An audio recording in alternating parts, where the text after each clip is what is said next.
The Theory of Everything: The Origin and Fate of the Universe by Stephen Hawking. First lecture: Ideas about the Universe.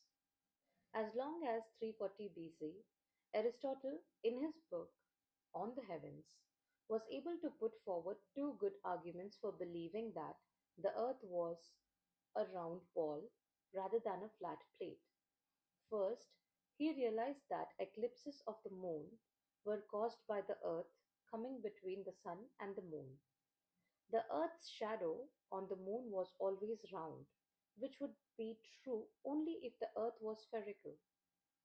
If the earth had been a flat disk, the shadow would have been elongated and elliptical, unless the eclipse was always occurred at the time when the sun was directly above the center of the disk.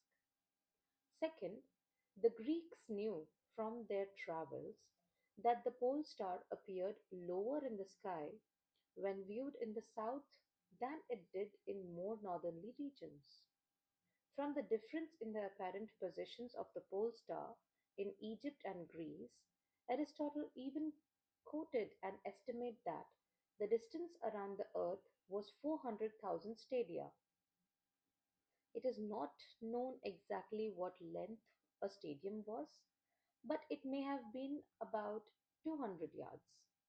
This would make Aristotle's estimate about twice the current accepted figure.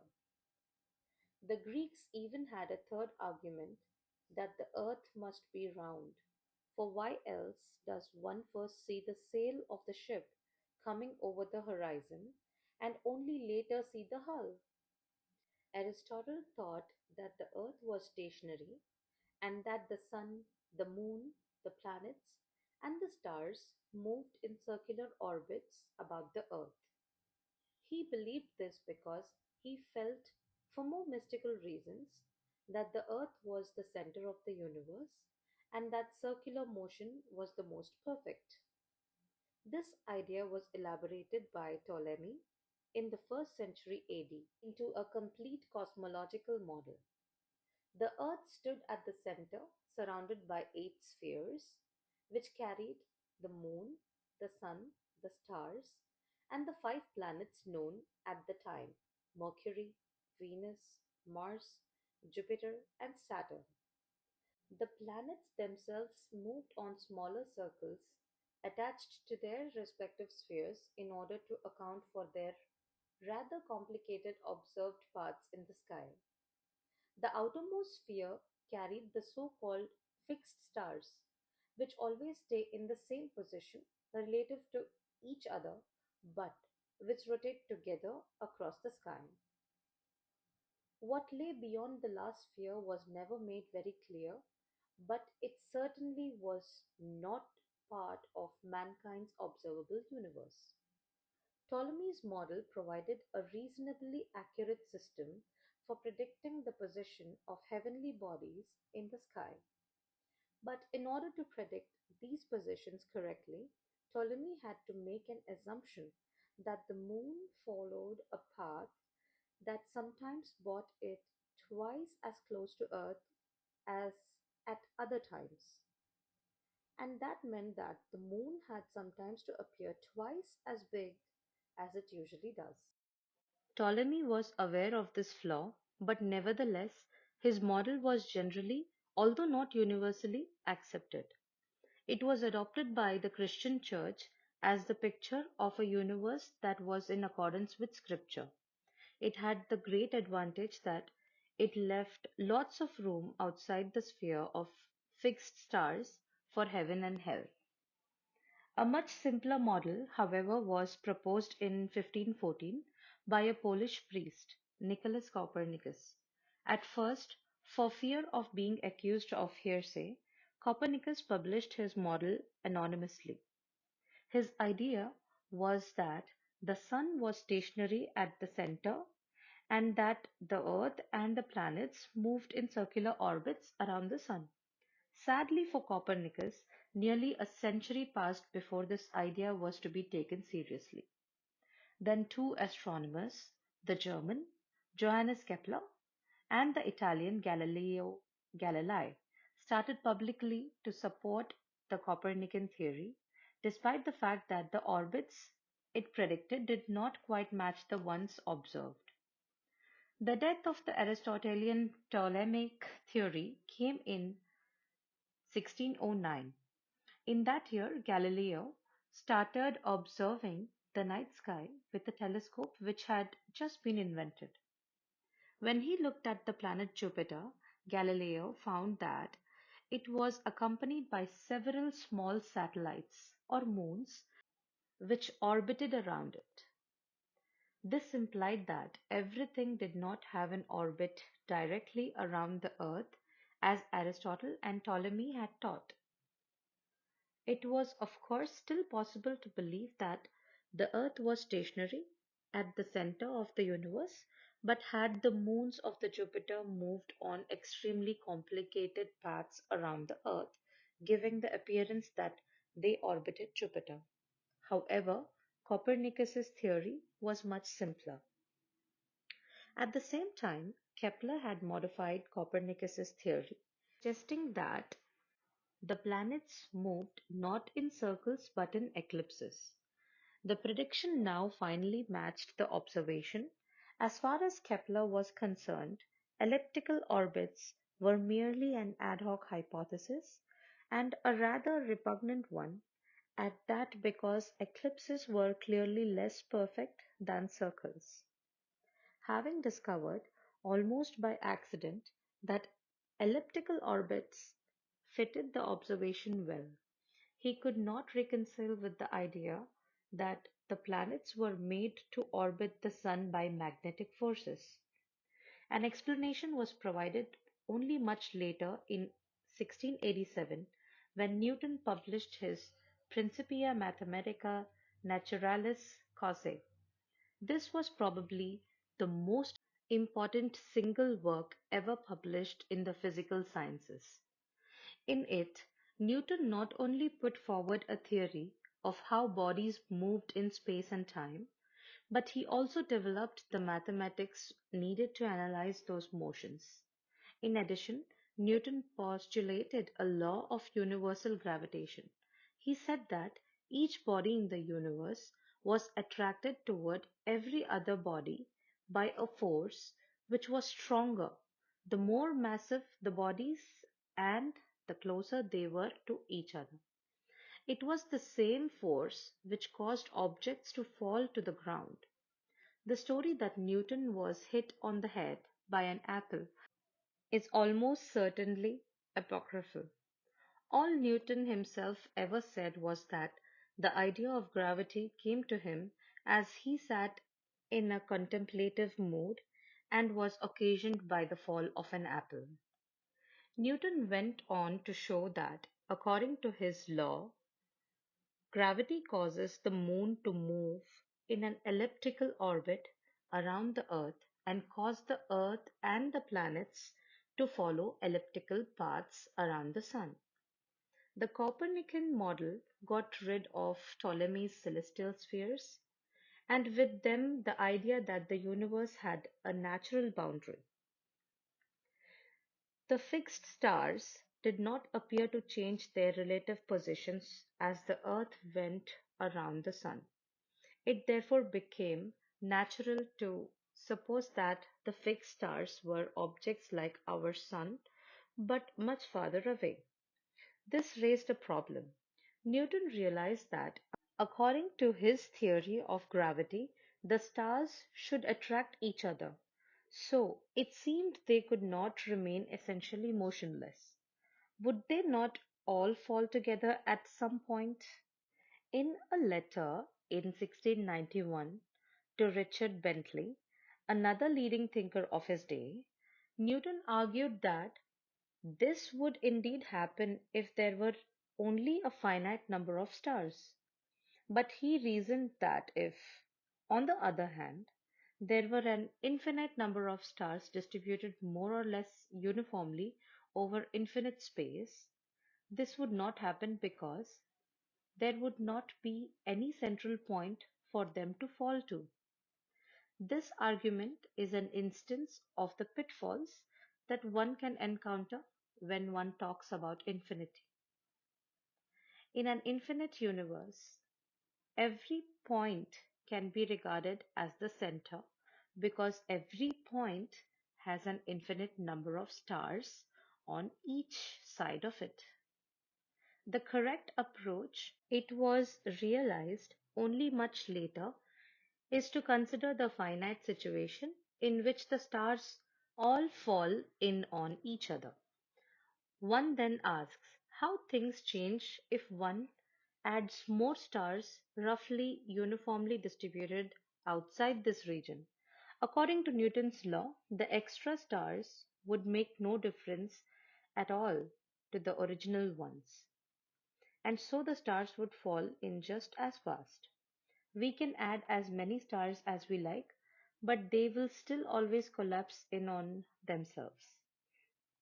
We now know it is impossible to have an infinite static model of the universe in which gravity is always attractive. It is an interesting reflection on the general climate of thought before the 20th century that no one had suggested that the universe was expanding or contracting.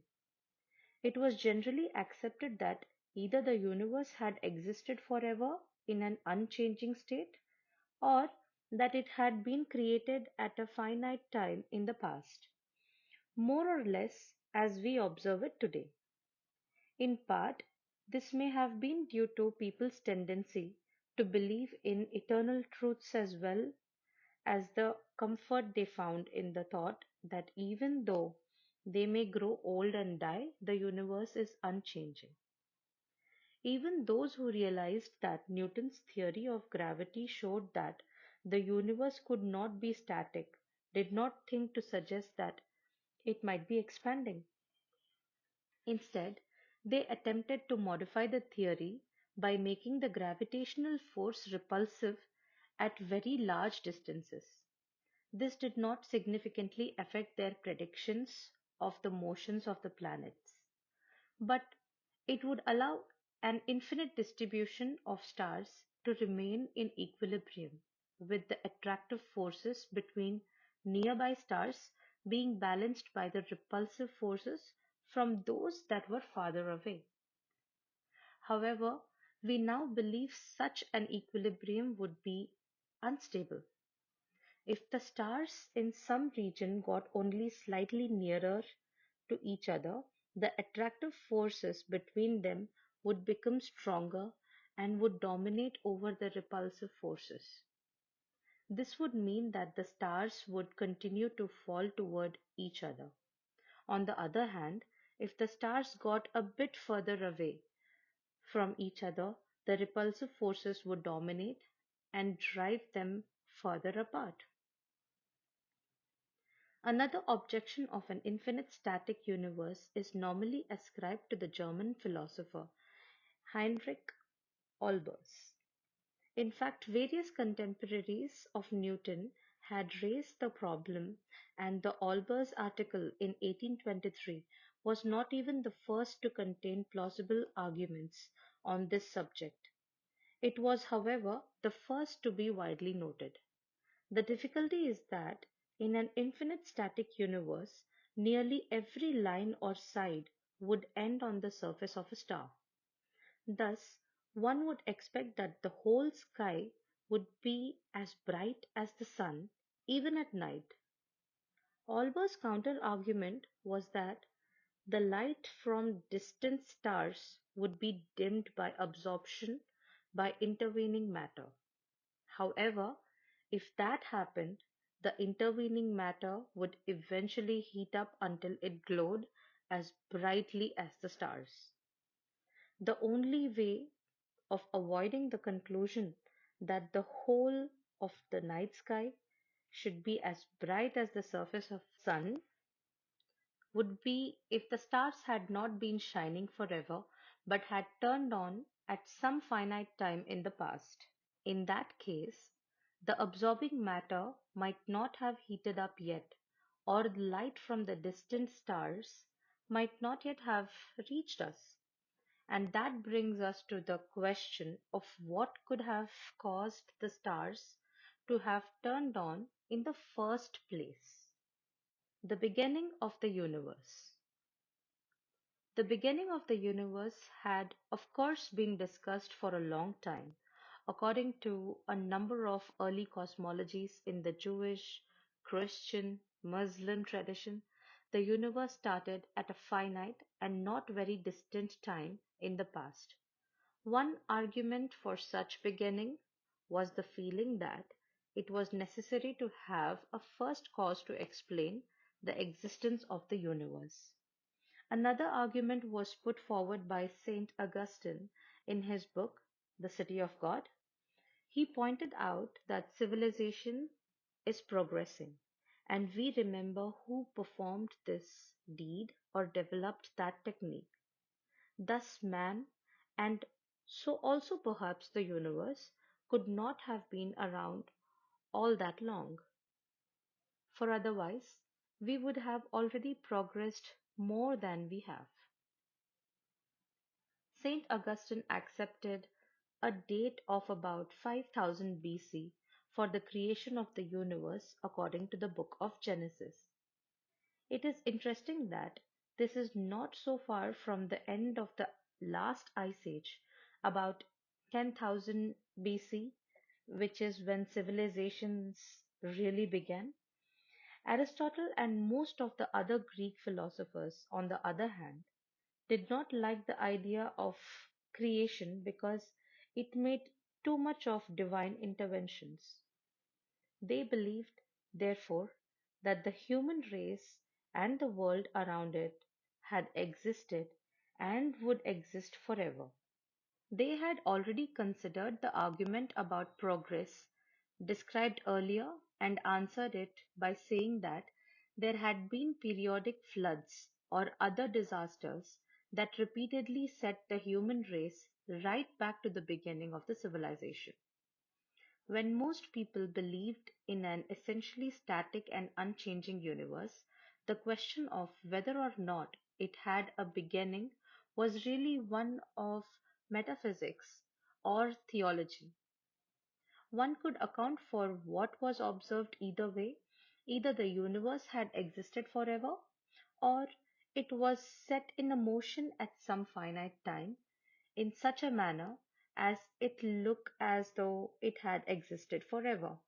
But in 1929, Edwin Hubble made the landmark observation that wherever you look, distant stars are moving rapidly away from us.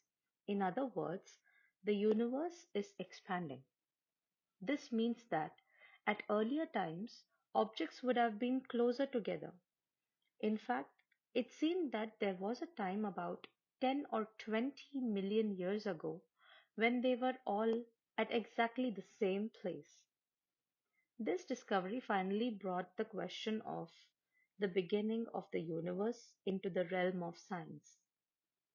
Hubble's observations suggested that there was a time called the Big Bang when the universe was infinitesimally small and therefore infinitely dense. If there were events earlier than this time, then they could not affect what happens at the present time. Their existence can be ignored because it would have no observational consequences. That time had a beginning at the Big Bang in the sense that earlier times simply could not be defined. It should be emphasized that this beginning in time is very different from those that had been considered previously. In an unchanging universe, a beginning in time is something that has to be imposed by some being outside the universe.